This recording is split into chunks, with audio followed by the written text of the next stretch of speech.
In the year 2000, Blockbuster's executives sat across from two entrepreneurs who wanted to sell their struggling company for $50 million. The executives laughed them out of the room. 10 years later, Blockbuster filed for bankruptcy with over $1 billion in debt.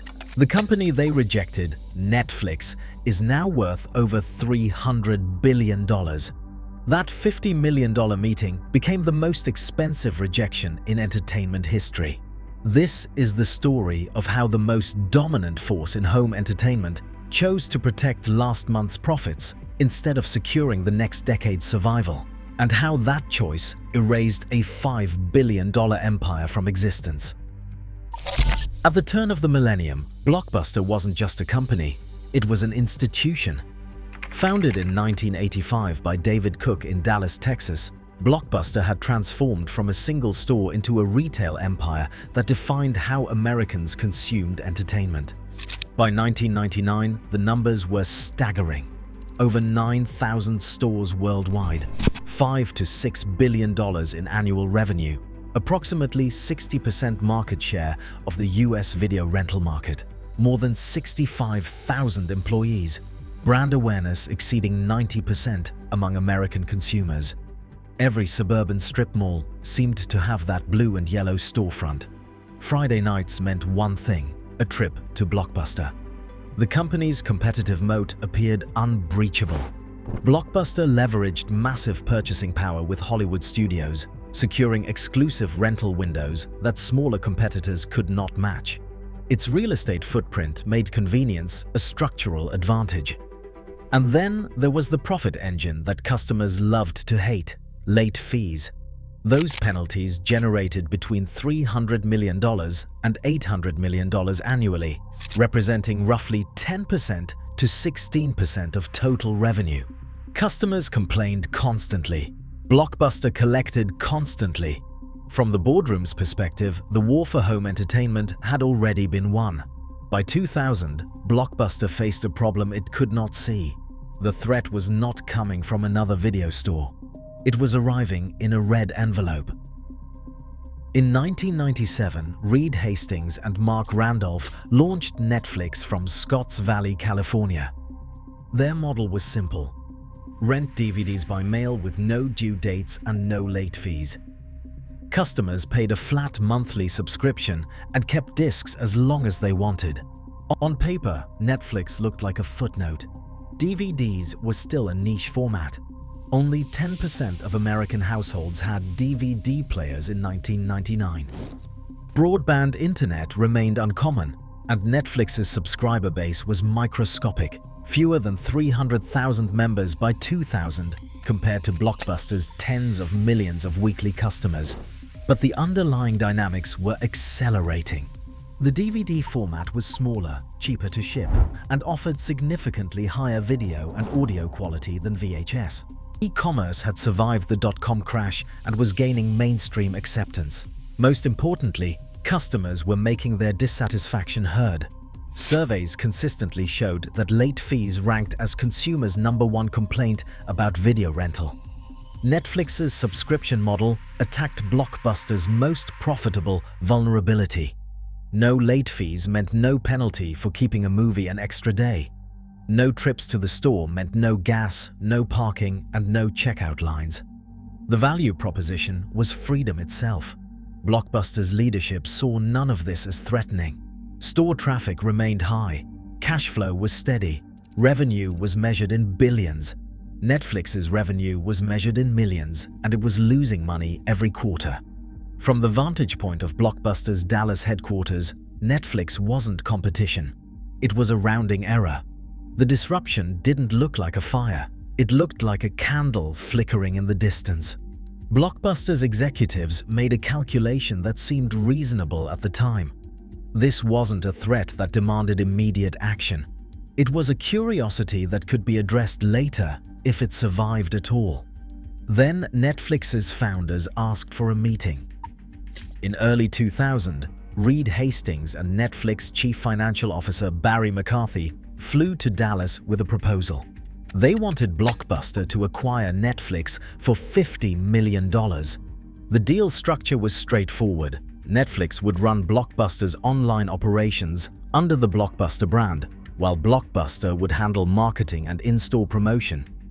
DVDs by mail would become a complementary channel to Blockbuster's physical footprint.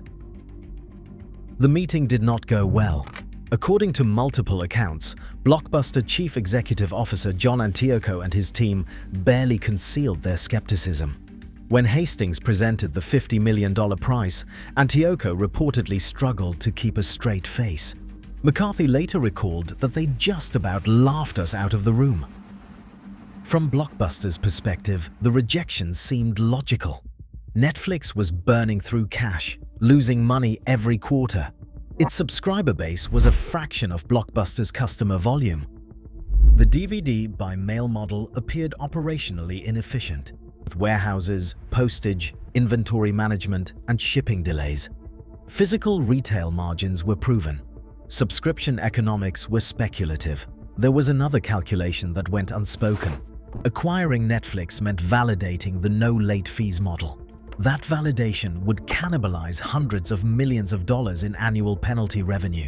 Why would Blockbuster voluntarily destroy its own profit center to acquire a company worth less than 2 months of late fee income? Leadership believed the timing was wrong. Digital distribution, they reasoned, would take decades to mature. Broadband penetration was low. Streaming technology was primitive. When the shift eventually happened, Blockbuster would have the resources and brand power to adapt. They could build their own online service later, without paying $50 million for a struggling startup. The alternatives were clear. Acquire Netflix and gain first-mover advantage in subscription rentals. Launch an aggressive in-house online platform immediately. Begin phasing out late fees to remove Netflix's primary competitive wedge. Blockbuster chose none of these options. The decision wasn't made from ignorance. Blockbuster's executives understood the trends. They had access to the same market research, the same consumer surveys, the same technology forecasts. They simply believed their dominance was durable. Scale had always protected them. There was no reason to assume it wouldn't continue. This wasn't stupidity. It was arrogance dressed in spreadsheets. Within 5 years, the consequences of that meeting would become catastrophic. Netflix didn't collapse after the rejection. It accelerated. By 2003, Netflix had crossed 1 million subscribers. By 2004, that number doubled to 2 million. By 2006, Netflix reached 6.3 million subscribers and turned its first significant profit. The company that Blockbuster dismissed as a niche operation was scaling at 40% to 60% annual growth rates, while Blockbuster's retail traffic stagnated. Then came the pivot that sealed Blockbuster's fate. In January 2007, Netflix launched streaming video. The physical delivery model that Blockbuster had considered inefficient was about to become irrelevant, even to Netflix itself. Distribution was now instantaneous. No warehouses, no postage, no waiting. Blockbuster's response came years too late and was riddled with half measures. The company launched Blockbuster Online in 2004, but internal politics hampered its growth. Store managers, whose compensation depended on foot traffic, viewed the online service as a threat to their bonuses. Investment in digital was constantly debated against the need to support existing retail operations. When Blockbuster finally eliminated late fees in 2005, the execution was disastrous.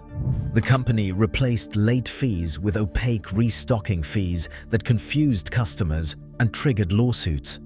Attorneys general in multiple states investigated the policy as deceptive advertising.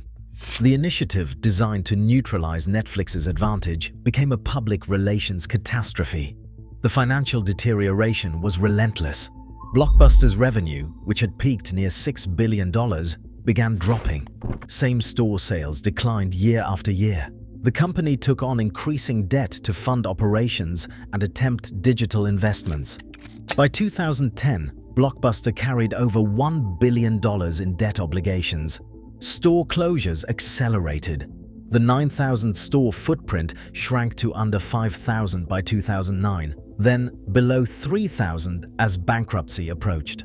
Each closure meant severance payments, lease termination costs, and inventory liquidation, cash drains that compounded the financial spiral. On September 23, 2010, Blockbuster filed for Chapter 11 bankruptcy protection. The company listed assets of $1.02 billion against debts of $1.47 billion. Equity that had once been worth billions was now effectively worthless. The contrast with Netflix was devastating. In the same month Blockbuster filed for bankruptcy, Netflix's market capitalization exceeded $10 billion. The company Blockbuster had refused to buy for $50 million was now worth more than Blockbuster at its peak. Netflix's subscriber base had grown to over 15 million subscribers. Streaming was becoming its dominant delivery method, and the company was beginning to explore original content production. One final detail captures the absurdity. By 2010, Blockbuster was licensing content from studios that Netflix was beginning to outbid. The empire that had once dictated terms to Hollywood was now competing for scraps against the startup it had dismissed. Neither Redbox nor Netflix are even on the radar screen in terms of competition, Blockbuster CEO Jim Keyes had declared in 2008. 2 years later, he oversaw the bankruptcy filing. Blockbuster's collapse revealed 3 fatal mistakes, each rooted in the same fundamental error: confusing current dominance with future invincibility. Mistake number 1: protecting the old cash cow. Blockbuster optimized for late fees instead of customer loyalty. Those penalties generated hundreds of millions in annual revenue, but they also generated resentment. When Netflix offered freedom from penalties, customers didn't just switch providers, they switched allegiances. Blockbuster should have cannibalized its own margins before a competitor did. The principle is unforgiving. If you won't disrupt yourself, someone else will. Mistake number 2: confusing scale with immunity. Blockbuster's leadership believed that 9,000 stores, 60% market share, and billions in revenue constituted a permanent advantage. They assumed physical dominance guaranteed future relevance, but scale is neutral. It amplifies success, and it amplifies failure. Every store became a liability when foot traffic declined. Every lease became a burden when revenue dropped. What protected Blockbuster in 1999 imprisoned it by 2009. Mistake number 3: dismissing business model innovation. Blockbuster evaluated Netflix by its current revenue, not its trajectory. A company losing money with 300,000 subscribers didn't look dangerous, but Netflix wasn't competing on 2000 metrics. It was building 2010 infrastructure. The most dangerous competitors always look unprofitable until they aren't. Blockbuster should have assessed threats by trajectory, not snapshot. Today, one Blockbuster store remains in Bend, Oregon, operating as a nostalgic curiosity. Netflix's market capitalization has exceeded $300 billion. The streaming service that Blockbuster refused to buy for $50 million now produces Academy Award-winning films and dominates global entertainment distribution. The lesson is brutal and timeless. Blockbuster did not fail because technology changed. Companies survive technological shifts constantly. Blockbuster failed because leadership refused to believe that convenience and customer experience mattered more than legacy profit. They saw the future clearly. They simply did not believe it applied to them. The future rarely announces itself as a threat. It shows up as an inconvenience you choose to ignore.